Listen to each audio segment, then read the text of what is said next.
Bible ఎక్కువ మంది తెచ్చుకుంటారని ఎదురు చూశాను. తెచ్చుకున్న వాళ్ళు చూపించండి, తెరిచి చూపించండి. మీ బైబిల్ బాగా ఓపండి, ఒకసారి అలా ఓపండి. ఆహాహా, ఎంత బాగుందో ఈ సీన్. దివ్య గ్రంథము, దివ్య గ్రంథము, ఎచటనైన చదివిన సహాయ దొరుకును. కష్టములు వచ్చిన, దుఃఖములు కలిగిన, విడవకుండా చదువుడి దివ్య గ్రంథం. దింపండి. ఎంతమందికి మెఫీబోషెత్ అనే వ్యక్తి తెలుసో చేయి చూపించండి. మెఫీబోషెత్ చాలా తక్కువ మందే ఉన్నారండి. ఓకే, సరే, తెలుసు అన్నారు. ఎవరండి? అబ్బా, యోనాతాను కొడుకు,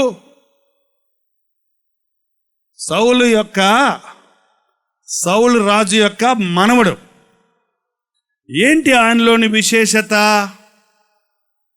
యుద్ధంలో ఒకేసారి తాత, తండ్రి, మిగిలిన బంధువులందరూ చచ్చిపోయారు. అందరూ ఓడిపోయారు, ప్రాణాలు పోగొట్టుకున్నారు. ఈ కుర్రోడు వయసు ఎప్పుడు? ఎంత? 5 సంవత్సరాల వయసు. ఆ దాది, ఆ బిడ్డను చూసుకునే దాది, ఆ బిడ్డను ఎలాగన్నా కాపాడాలి శత్రువు చేతుల్లో నుంచని, ఆ బిడ్డను చంపేయకుండా ఉండాలని ఆ బిడ్డను పెట్టుకొని పారిపోతుంటే పడిపోయాడు. దారిలో పడిపోతే కాళ్ళు 2 విరిగిపోయింది. ఇప్పట్లాగా హాస్పిటల్లో మందులు, ప్లాస్టిక్ కట్లు, పుత్తూరు కట్లు, ఏంటంటే పిండి కట్లు లేవు కదా అప్పుడు. అందులో అతడు సౌలు మనవడు, సౌలు వంశానికి చెందినవాడంటే ఎవడో ఒకడు పొడి చేస్తాడు అసలే. కాబట్టి ఆ దాది ఆ బిడ్డను అలాగ తీసుకెళ్ళి ఎక్కడో దాచి కాస్త గంజి పోసి పెంచుతూ ఉంది. ఎవరతను? రాజకుమారుడు. ఏ స్థితికి వచ్చాడు? దిక్కుమాలిన స్థితికి వెళ్ళిపోయాడు. కాళ్ళు విరిగిపోయినాయి, రాజరికం పోయింది, రాజ వైభవంతో ఉన్న ఆ కుమారుడు, బంగారు బొమ్మలతో ఆడుకున్న ఆ బిడ్డ మట్టి కొండల్లో అన్నం తింటూ మూలబడిపోయి ఉన్నాడు. ఎవరు అతన్ని పట్టించుకోవాలా? ఎవరికి అతను తెలియదు. ఈ రోజున చాలా మంది అటువంటి పరిస్థితుల్లో ఉన్నారండి. ఈ మెఫీబోషెత్తు ఏదన్నా పాపం చేశాడా? 5 సంవత్సరాల పిల్లోడు ఏం పాపం చేస్తాడండి? కానీ పితరుల దోషం అతని మీదకి వచ్చింది. తల్లిదండ్రులారా, మీరు మీ బిడ్డలకి దోషాన్ని మూటగట్టిస్తారా? శాపాన్ని మూటగట్టిస్తారా? మీరు చచ్చిందే కాక మీ బిడ్డలు దిక్కుమాలిన స్థితిలో ఉండనట్లుగా మీరు అంగీకరిస్తారా? ఎంతమంది ఈ రోజున పెళ్ళైన తర్వాత కూడా, బిడ్డలు పెట్టిన తర్వాత కూడా తమ జీవితాలను మార్చుకోవడం లేదు, తమ బ్రతుకులను సరిచేసుకోవడం లేదు. ఎంతమంది త్రాగుడుకు బానిసలుగా ఉంటున్నారు. త్రాగుబోతులారా, మీకు శ్రమ. ఎవరికి శ్రమ? ఎవరికి దుఃఖము? ఎవరికి హేతువు లేని గాయములు? కలిపిన సారాయిని త్రాగువాడికే కదా అని సామెతల గ్రంథం 23వ అధ్యాయంలో ఉందండి.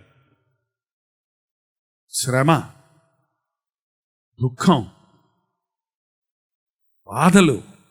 నా దగ్గరికి ప్రార్థనకు వచ్చిన వాళ్ళు చాలామంది, మా నాన్న తాగుతాడండి, మా నాన్న కోసం ప్రార్థన చేయండి, మా అమ్మ నాన్న జగడబాడుకుంటా ఉంటారండి ఎప్పుడు చూసినా, మా అమ్మ నాన్న కోసం ప్రార్థన చేయండి, మా నాయన మా అమ్మను వదిలేసి పరాయి వ్యక్తితో జీవిస్తున్నాడయ్యా, మా నాన్న తిరిగి వచ్చేటట్టు ప్రార్థన చేయండి. తల్లిదండ్రులారా, మీ బిడ్డల మీదకు మీ పాపం రాకుండా మీరు ప్రార్థన చేయండి. మీ పాపమును ఒప్పుకున్నప్పుడు ఆ పాపము సిలువ కొట్టబడద్దండి. సిలువ కొట్టబడిన పాపం తిరిగి ఎవరి మీదకి, నీ మీదకి రాదు, నీ బిడ్డల మీదకి రాదు. తెలుసండి? మీకు అర్థమైందా? మన పాపములను మనము ఒప్పుకొనిన ఎడల ఆయన నమ్మదగిన వాడు, నీతిమంతుడు గనుక మన సకల దుర్నీతి నుండి ఆయన మనలను పరిశుద్ధులుగా చేస్తాడు. తల్లిదండ్రులారా, మీ పాపములు మీ బిడ్డల మీదకు రాకుండానట్లు పశ్చాత్తాపడండి. తల్లివైన తర్వాత కూడా నీకు ఇంకా బుద్ధి రాదా, సిగ్గురేదా? సంటి బిడ్డకు పాలు ఇస్తూ హామ అరుస్తుందంట, బిడ్డ పాలు తాగుతూ ఉన్నప్పుడు రక్తం వచ్చేస్తుందటండి. రక్తం వచ్చేస్తుంది, ఆ బిడ్డ రక్తం తాగేస్తుంది. మీరు అనుకుంటున్నారేమో, ఒకవేళ తల్లి పాలిచ్చి బిడ్డను పెంచుతున్నప్పుడు, తల్లి శరీరంలో భాగాన్ని ఇస్తున్నప్పుడు తన స్వభావాలు కూడా బిడ్డకి ఇస్తుంది. తన ఉద్రేకాలన్నీ బిడ్డలోకి వెళ్ళిపోతున్నాయి. మళ్ళీ ఆ పిల్లల్ని తీసుకొచ్చి వీడు ఎక్కువ అలర చేస్తున్నాడండి, వీడి కోసం ప్రార్థన చేయడానికి నన్ను అడుగుతారు. మళ్ళీ నువ్వు అట్ట పెంచావు. అన్న సమూయేలును పెంచినప్పుడు పాలు విడిచే సమయానికి పాలు తాగుతూ ఉన్నాడు బిడ్డ. పాలు తాగడం ఆపేసేటప్పటికి దేవునికి ఒప్పందం చేసుకున్నట్టు దేవాలయాలను తీసుకొచ్చి వదిలిపెట్టేసిందండి. ఏఫోదు కుట్టి సమూయేలును దేవాలయంలో వదిలిపెడితే మమ్మీకి టాటా చెప్పాడు. నేను దేవుని సేవ చేయటానికి నాకు ఈ భాగ్యం దొరికిందే, దేవాలయంలో నాకు ఈ భాగ్యం దొరికిందే అని దేవుని స్వరాన్ని వింటూ సమూయేలు దేవాలయంలో పెరిగాడు. తల్లి, నీవు ఎలా పెంచుతున్నావో నీ బిడ్డలు అలాగే ఉంటారు. దేవుని వాక్యంతో పెంచు, ఉగ్గుపాలతో దేవుని వాక్యాన్ని నేర్పించు. నీ ఉద్రేకాలు, నీ కోపాలు, నీ ద్వేషాలు వదిలిపెట్టు. నీ పాపము శాపము నీ బిడ్డల మీదకు రాకూడనట్లుగా మీ బిడ్డలను దేవునికి సమర్పించండి. దేవుడు నీకు బిడ్డని ఇచ్చినప్పుడు బిడ్డ కావాలంటారు. బిడ్డనిచ్చాక నీ ఇష్టం వచ్చినట్టు పెంచుతున్నావు. కానీ ఆ బిడ్డను దేవుని కొరకు పెంచడం లేదు. సౌలండి గాడిదల మీద తిరిగేవాడు. ఎక్కడ తిరిగేవాడు? గాడిదలు కాసుకునేవాడు ఆయన. ఆ గాడిదలు తప్పిపోతే అవి ఎక్కడికి పోయినాయో తెలుసుకుందామని ప్రవక్త దగ్గరికి వెళ్ళాడు. ఎవరా ప్రవక్త? ఈ సమూయేలే పెద్దోడయ్యాడు. ఆ సమూయేలు ప్రవక్త దగ్గరికి వెళ్తే సమూయేలు చెప్పాడు, రే నువ్వు నాయన గాడిదలను ఎతుకుతున్నావు కానీ నిన్ను దేవుడు ఎతుకుతున్నాడయ్యా. నీ కొరకు దేవునికి గొప్ప ప్రణాళిక ఉంది. నిన్ను ఇశ్రాయేలీయులకు రాజును చేయాలనుకుంటున్నాడు అని ఆ రాత్రంతా కూర్చొని అతని కోసం ప్రార్థన చేసి అతన్ని అభిషేకించి ఇశ్రాయేలీయుల మీద రాజును చేశాడు. గాడిదలెంబడి తిరిగేవాడికి రాజా, ఎంత కృతజ్ఞత ఉండాలి. ఎబ్బే, కొంతమందికి దేవుడు ఆశీర్వాదాలు ఇస్తే ఎందుకది అట్ట అహంకారం? నీకు అధికారం ఉందంటే, నీకు ఆరోగ్యం ఉందంటే, నీకు కుటుంబం ఉందంటే, నీకు ఆస్తి ఉందంటే, నీకు చదువు ఉందంటే, నువ్వు ఫస్ట్ క్లాస్లో పాస్ అవుతున్నావంటే, నీకు మంచి ఉద్యోగం ఉందంటే, అది దేవుని వలన నీకు ఇచ్చినది, దేవుని వలన వచ్చినది అని నువ్వు మర్చిపోయిన రోజు దేవుణ్ణి మర్చిపోతావండి. సౌలు దేవుని మీద తిరగబడ్డాడు. సమూయేలు ప్రవక్తను నిర్లక్ష్యం చేశాడు, అవిధేయుడయ్యాడు. దేవుడు చెప్పిన మాటను సగం సగం నెరవేర్చాడు, విసిగిచ్చేశాడు. దేవుడు అన్నాడు, ఛీ, ఈ సౌలుని నేను కోరుకున్నందుకు బాధపడుతున్నాను, ఇతను నేను తోసేస్తున్నాను అన్నాడు. అంతే. ఏంటండి, సమూయేలు వచ్చి నిన్ను తోసేస్తున్నాడు దేవుడు అని చెబితే, అయ్యా తప్పు చేశాను, నన్ను క్షమించు, అంత మటుకు బాగానే ఉందండి. మనుషులందరి ముందు నన్ను సిగ్గుపరచకు, అందరి ముందు నన్ను గణపరచు అని అంగీ పట్టుకుంటే ఆ ప్రవక్త యొక్క అంగీ చినిగిపోయిందట. తప్పు చేసినోడికి ఘనత కావాలా? తప్పు చేసినోడికి అవమానం కావాలా? చెప్పండి. భలే తాగుతున్నావు నాయనర్రా అని పోల్దండేసి నమస్కారం పెట్టాలా? చెప్పండి. భార్యను వదిలిపెట్టి పరాయి స్త్రీ అమ్మడు తిరుగుతున్నావు బ్రదరు, రండి బ్రదరు అని చెప్పి పూలమాలేసి పూల గుర్తిచ్చి సన్మానం చేయాలా? శాలువా కప్పి దవడ దవడ వాయించాలా? ఏంటండి, అరే సిగ్గులేదండి. తాము సిగ్గుపడవలసిన విషయంలో అసూయపడుతున్నారంట. ఒక పనికి మాలిన తండ్రి తన కుమారుడు చెప్తున్నాడు, రే ఓకేరా, ఓకే పర్వాలేదురా, నేను చూడు ఎట్టాగా మీ అమ్మకి తెలియకుండా రెండో ఫ్యామిలీని మెయింటైన్ చేస్తున్నాను, అటు చేసుకోరా, చేసుకుంటే గొడవలు ఎందుకురా అన్నాడంట. ఇదేం తండ్రి అండి? మోసగాళ్ళను ఉత్పత్తి చేస్తారు, అబద్ధికులను ఉత్పత్తి చేస్తారు, గర్విష్ఠుల్ని సిద్ధం చేస్తారు. నా బిడ్డలు గర్విష్ఠులు అవడం నాకు ఇష్టం లేదు అన్నవాళ్ళు, నా బిడ్డలు యోగ్యులు అవ్వాలని ఆశించిన వారు, నా బిడ్డలు దేవుని సాక్షులు అవ్వాలని ఇష్టపడిన వారు మొదట మీ జీవితాన్ని మార్చుకోనండి. మొదట మిమ్మల్ని మీరు దేవునికి అప్పగించుకోనండి. సౌలు యొక్క శాపం దేవునిని పెడచివిని పెట్టి దేవుని స్వరాన్ని నిర్లక్ష్యం చేసి ఎన్ని అవకాశాలు దేవుడు ఇచ్చినా దాన్ని అలక్ష్యం చేసినందున యెహోవా దేవుని ఆత్మ సౌలును విడిచిపోయిందట. దురాత్మ వచ్చి సౌలును పట్టుకుందంట. ఆ దురాత్మ వచ్చినప్పుడు సౌలు అంట ఏడుస్తా ఉంటాడంట. సౌలు రాజా ఏమైంది రాజా అనందంటారా రాజా? కూల్ డ్రింక్ తాగుతారా ప్రభు రాజా? నిద్రపోతారా? పడక సిద్ధమని చేయమంటారా? ఏమైంది రాజా? దురాత్మ వచ్చి అతన్ని నలిపేస్తుందంట. చాలా మంది ఈ రోజులో ఏడుస్తూనే ఉంటారు. ఎందుకు ఏడుస్తున్నావంటే నాకే తెలియదు అంటాడు. మళ్ళీ పైగా పూర్వకాలం అంటే ఏడుపు వచ్చింది అనుకోండి బోర్ని ఏడ్చేసేవాళ్ళు.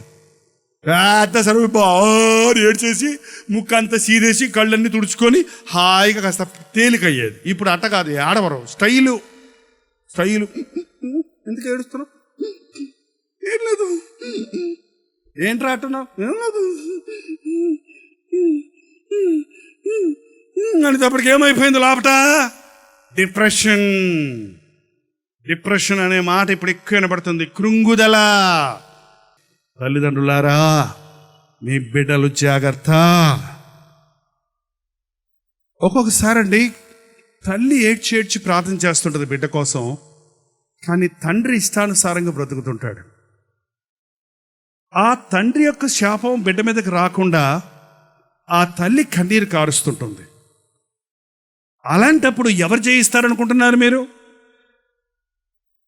ప్రార్థనే జయము. చెప్పండి ఆ మాట అందరూ కూడా నాతోటి. ప్రార్థించే వారే గెలుస్తారు కానీ సాతాను సంబంధాలు గెలవరండి. మీ బిడ్డల కోసం ప్రార్థించండి. దిక్కుమాలిన స్థితిలో ఉన్న మెఫీబోషెతును దేవుడు చూచాడు. దావీదు జ్ఞాపకం చేసుకున్నాడు. దావీదు మనసులో యోనాతాను కుటుంబాన్ని కరుణించాలని, ఉపకారం చేయాలని, దయ చూపించాలని, ప్రేమ చూపించాలని ఆశ పుట్టింది. తన దగ్గర ఉన్న వారిని పిలిచి సౌలు కుటుంబం వాళ్ళు ఎవరన్నా మిగిలారా అని అడిగారు. సాధారణంగా ఒక రాజు అయిన తర్వాత శత్రు సంబంధమైన వ్యక్తులందరినీ రూపం ఆపేస్తారు. ఓ చిన్న బిడ్డ ఉన్నా కూడా ఆ వంశం వస్తే మళ్ళీ నాది సింహాసనం అంటాడని వాళ్ళని చంపేస్తారు. అకస్మాత్తుగా దావీదు ఎవరన్నా ఉన్నారా అని అడిగినప్పుడు వాడిని చంపేస్తారేమో, అందుకు అడుగుతున్నారేమో అనుకున్నారు అసలే. కానీ నేను ఉపకారం చేయాలన్నాడు. అప్పుడు ప్రక్కన ఉన్న వ్యక్తి చెప్పాడు, యోనాతాను కుమారుడు ఒకడు ఉన్నాడు అని చెప్పినప్పుడు సమూయేలు 2వ గ్రంథము 9వ అధ్యాయము, యోనాతానును బట్టి నేను ఉపకారము చేయుటకు సౌలు కుటుంబములో ఎవడైనా కలడా అని దావీదు అడుగగా, సౌలు కుటుంబములో ఎవడైనా శేషించి ఉన్నాడా అని అడుగగా, యోనాతానుకు కుంటి కాళ్ళు గల కుమారుడు ఒకడున్నాడని రాజుతో మనవి చేసెను. అతడు ఎక్కడున్నాడని రాజు అడుగగా, చితగించుము, అతడు లోదేబారు అమ్మీయేలు కుమారుడగు మాకీరు ఇంట ఉన్నాడని రాజుతో అనెను. అప్పుడు రాజైన దావీదు మనుషులను పంపి లోదేబారులోనున్న అమ్మీయేలు కుమారుడగు మాకీరు ఇంటి నుండి అతని రప్పించెను.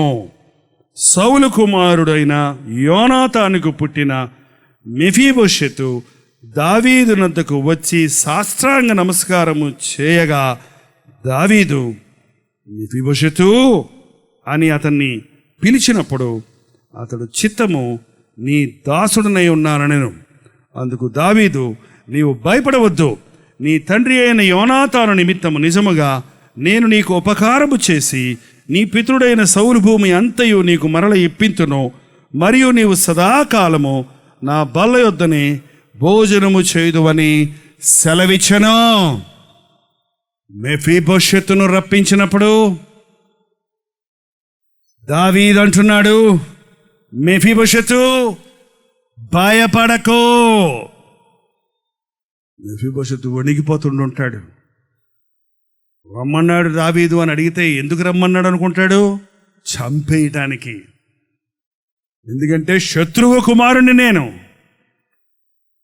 కానీ దావీదు అంటున్నాడు, భయపడకు మెఫీబోషెతు, ఇక నుండి నీవు దిగులు పడద్దు. ఎక్కడుంటావు నువ్వు? నీకు రావలసిన ఆస్తంతా, నీ తండ్రి సొత్తంతా నీకు ఇస్తా. ఎంత ఇస్తాడంట? తండ్రి సొత్తు అంతా నీకు ఇస్తా. ఏంటంటే ఒక క్రైస్తవుడికి ఏమి ఇస్తారా? ప్రభు 10 రూపాయలు ఇవా, ప్రభు 5 రూపాయలు ఇవా అని అడుగుతారు. ఏంటంటే యేసు ప్రభు దగ్గరికి వెళ్ళి చవకబారు థింగ్స్ అడుగుతారు. ఏంటండి? ఆయన దర్జాకు తగినట్టుగా ఆయన మనుషులు ఇవ్వలేని, మనం కష్టపడి సంపాదించుకోలేని ఆశీర్వాదాలు ఇచ్చే ప్రభు మనకు ఉండగా చిన్న చిన్న విషయాలు అడుక్కుంటుంటున్నాం మనం దేవుని దగ్గర. లేదు మెఫీబోషెతు, నీకు సొత్తు అంత ఇస్తున్నాను, అంతేకాదు నీవు సదాకాలము నా భోజనం బల్ల దగ్గర భోజనం చేస్తావు. భోజనం బల్ల దగ్గర భోజనం కలిసి భోజనం చేసేవాడు ఎవడనమాట అండి? రాజకుటుంబానికి చెందినవాడు. యేసు ప్రభు అదే మాటలు మనతో చెప్తున్నాడు. ఇప్పటికే నీ జీవితాన్ని పాడు చేసుకున్నావేమో. ఒకవేళ మీ నాన్న తాగి చచ్చిపోయాడు, నేను దిక్కులేని స్థితిలో ఉన్నానని దిగులు పడుతున్నావేమో. నా భర్త నన్ను విడిచిపోయాడు, నా దిక్కు లేదు, ఇక నా గతి లేదు, ఈ మూలబడి కుమిలిపోయి ఏడుస్తున్నానని దిగులు చెందుతున్నావేమో. ఈ రాత్రి నిన్ను ఇక్కడికి పిలిపించాడు. ఈ మీటింగులు కాదు నిన్ను పిలిచింది, నేను కాదు నిన్ను మిమ్మల్ని పిలిచింది. దేవుడు నిన్ను పిలిచాడు, దీవించాలని పిలిచాడు. నువ్వు పోగొట్టుకున్నవని నీకు తిరిగి ఇవ్వాలని పిలుస్తున్నాడు.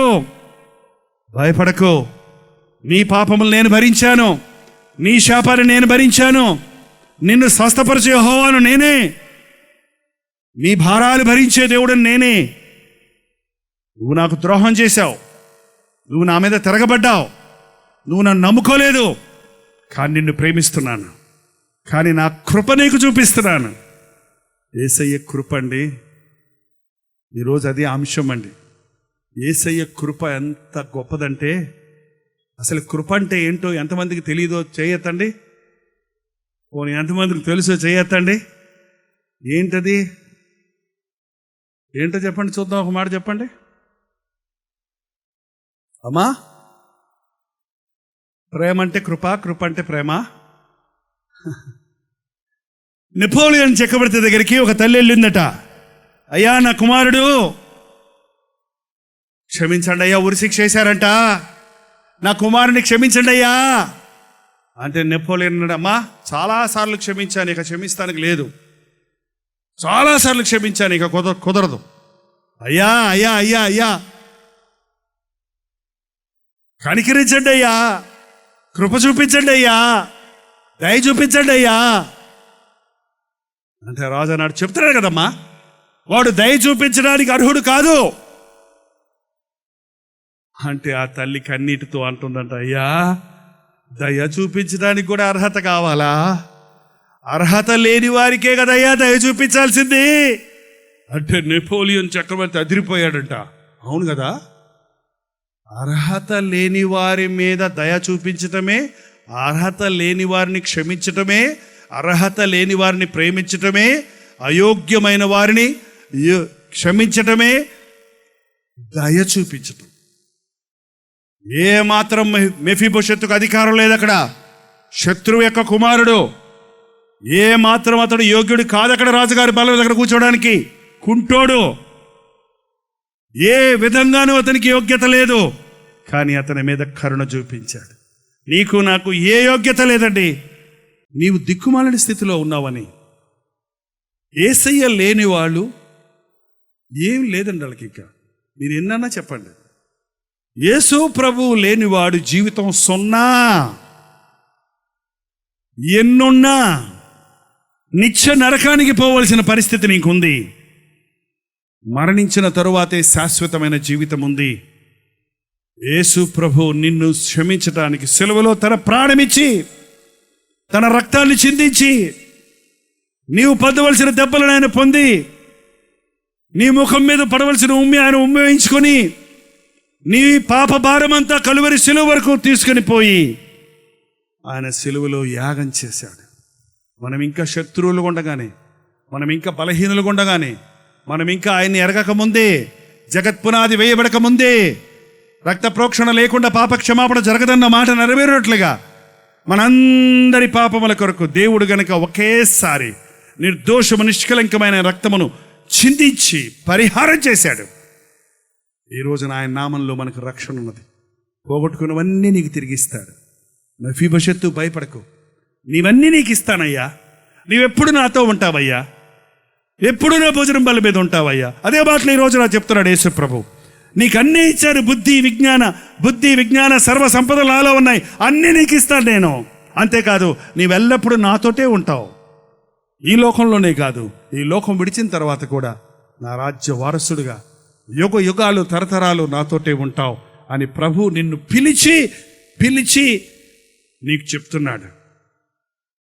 చిత్తము నీ దాసుడను అని నువ్వు చెప్పగలిగితే, అవును ప్రభా నేను ద్రోహిని, అవును ప్రభా నేను పాపిని, అవును ప్రభా నేను నా బ్రతుకును పాడు చేసుకుంటున్నాను, అవును ప్రభా నా జీవితంలో నీకు స్థానం ఇవ్వలేదు, అవును ప్రభా నేను ఈ లోకాన్ని నమ్మి అన్నీ పోగొట్టుకున్నాను, ఆరోగ్యం పోయింది, ఆస్తి పోయింది, కుటుంబం విచ్ఛిన్నమైపోయింది, నాకు ఇక దిక్కు లేదనుకున్నాను, నా పరిస్థితి ఇంతే అనుకున్నాను, నన్ను కూడా ప్రేమిస్తావా, నన్ను కూడా శిక్షించకుండా కృప చూపిస్తావా అని రాత్రి ప్రభు దగ్గర నువ్వు చెప్పగలిగితే దేవుడు ఒక అద్భుతాన్ని జరిగిస్తాడు.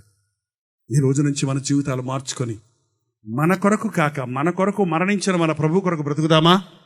యేసయ్యా, యోగ్యత లేని నాకు ఇంత గొప్ప అధికారం ఆధిక్యత ఇచ్చావా, నన్నెంతగా ప్రేమించావా, ఈ రోజు నుండి నీ సాక్షిగా నీ దగ్గరే ఉంటా, నీతోటే బ్రతుకుతా, నీ సాక్షిగా బ్రతుకుతా అని ఒప్పందం చేసుకుందామా? దయచేసి కళ్ళు మూసుకొని ప్రార్థన చేద్దాం. కాళ్ళు నొప్పులు, కీళ్ళు నొప్పులు అంటున్నావా? కాళ్ళే పోగొట్టుకుని మెఫీబోషెతును దేవుడు ప్రేమించాడు, నిన్న ఆయన ప్రేమిస్తున్నాడు.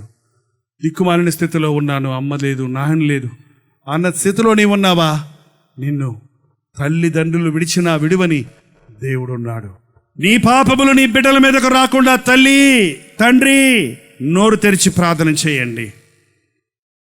నీ శాపమంతా సిలువలో కొట్టివేయబడిందని నమ్మండి. మీ పాపాలకు పరిహారం కలువరి సిలువలో యేసు ప్రభు ఏనాడో చేశాడు అని విశ్వసించండి. ఆయన సిలువ చెంతకు వస్తే నీకు క్షమాపణ ఉంది. మన రెండు చేతులు పైకెత్తి, నాకు నీ సహాయం కావాలయ్యా, నాకు నీ కృప కావాలి నాయనా, నేను కనికరించబడడానికి యోగ్యుణ్ణి కాదయ్యా, యోగ్యత లేని నన్ను ప్రేమించిన యేసయ్యా నీకు వందనాలని ప్రభుతో చెబుదాం. పరిశుద్ధుడా, ప్రేమగల తండ్రి, ఒక్కసారి మమ్మల్ని చూడు నాయన. ఏ గుండెల్లో నుంచి ఏ మూలుగు వినబడుతుందో, ఏ పెదవులు విప్పి ఎవరు తమ స్థితిని ఒప్పుకుంటున్నారో, ఏ హృదయాలను తెరిచి నీ సన్నిధిలో నిన్ను ఆహ్వానించుకుంటున్నారో వారి పట్ల నీ అద్భుతాలను జరిగించుము నాయన. ఉన్నవాడను అన్నవాడిగా ఉన్న యేసయ్యా మా గుండెల్లోనికి రాయ్యా. పాపాలతో పాడైపోతున్న మా బ్రతుకుల్ని మార్చయ్యా. శాపాలకు గురై నడవలేని పరిస్థితుల్లో, కదలేని పరిస్థితుల్లో, ఏమి చేయలేని పరిస్థితుల్లో కూలిపోయిన మమ్మల్ని లేవనెత్తే యేసయ్యా. నీతో పాటు కూర్చుండే భాగ్యాన్ని మాకు దయచేయి నాయన. ఇది మొదలుకొని నేను మిమ్మల్ని ఆశీర్వదించదును అన్న మాట ఈ ఆవరణలో ఉన్న వారందరి పట్ల నెరవేర్చుము నాయన. ఈ ఒక్కరిని విడిచిపెట్టొద్దయ్యా. మెఫీబోషెతు వలె మేము అనేకులము దిక్కుమాలిన స్థితిలో ఉన్నాం, శత్రువులుగా మిగిలి ఉన్నాము, బలహీనులుగా మిగిలి ఉన్నాము, దరిద్రులమైపోయి ఉన్నాము. తండ్రి, మమ్మల్ని ప్రేమించి ఆ యేసుక్రీస్తు సిలువను బట్టి మమ్మల్ని క్షమించాలని ఈ ఆవరణలో సభ కూర్చుకున్నందుకు వందనములయ్యా. తండ్రి, నీకు వందనములు నాయన. నీ కుమారుడి బలిగా మా కొరకు ఇచ్చినందుకు వందనములు తండ్రి. యేసయ్యా, నీకు వందనములయ్యా. మా కొరకు నీవు నలుగగొట్టబడి మా శాపాన్ని కొట్టివేసినందుకు వందనములయ్యా. నీవు పొందిన దెబ్బల ద్వారా మాకు స్వస్థత కలుగునట్లు కొరడాలతో కొట్టబడి ప్రాణాన్ని బలిగా ఇచ్చినందుకు వందనములు తండ్రి. ఇంతగా ప్రేమించిన యేసయ్యను మేము విసిగించు వారిగా కాక, ఇంత గొప్ప ప్రేమను వెల్లడి చేసిన ఈ సిలువను మేము చులకన చేయవారిగా కాక, నీ పాదాల మీద పడి నీ దాసుడను సెలవిమ్మో అని చెప్పడానికి సహాయం చేయి నాయన. ఎవరెవరి బాధలేవో, ఎవరెవరి కష్టాలేవో, ఎవరెవరి సమస్యలేవో నీవు చూస్తున్నావు గనుక ఈ రాత్రి నీ గాయపడిన హస్తమును చాపి ప్రతి పాపిని నజరేయుడైన యేసుక్రీస్తు నామములో విడుదల చేయుచున్నాము.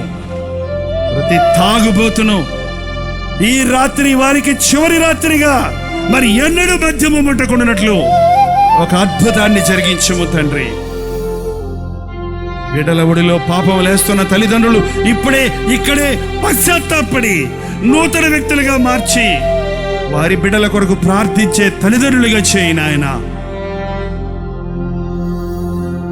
ఈ కార్యక్రమాన్ని వీక్షిస్తున్న వారి హృదయాలలో కూడా ఎక్కడెక్కడ ఈ ప్రార్థన వినబడుతుందో, ఎంతమంది ఈ ప్రార్థనలో ఏకీభవిస్తున్నారో వారందరూ నీ పరిశుద్ధాత్మ తాకుడును అనుభవించడానికి సహాయం చేయము.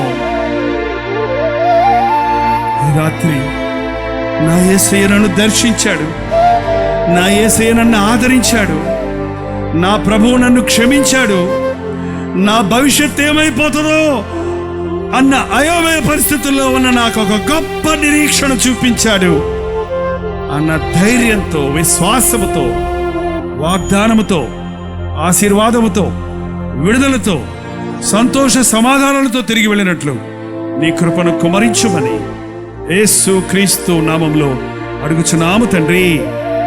మన తండ్రి అయిన దేవుని యొక్క ప్రేమయు, కుమారుడైన క్రీస్తు యొక్క కృపయు, ఆదరణకర్త అయిన పరిశుద్ధాత్మ యొక్క సహవాసమును కుడి వచ్చిన మనందరికీ ఇప్పుడును సదాకాలమును తోడై ఉండును గాక.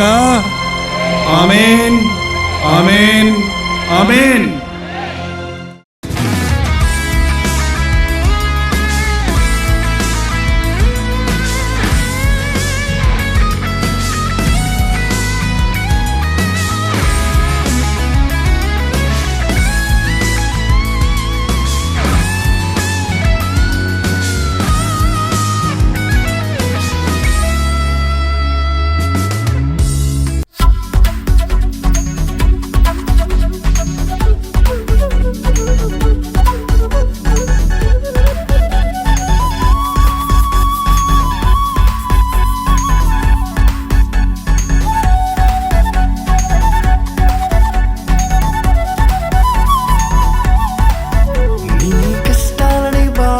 శ్రమలన్నీ తీర్చే అనాథుడు యేసే. నీ కష్టాలని బాధలన్నీ శ్రమలన్నీ తీర్చే అనాథుడు యేసే. ఆది నుండి ఉన్నవాడు ఆ దేవుడు, అద్భుతాలు చేసేవాడు నా యేసుడు. ఆది నుండి ఉన్నవాడు ఆ దేవుడు, అద్భుతాలు చేసేవాడు నా యేసుడు.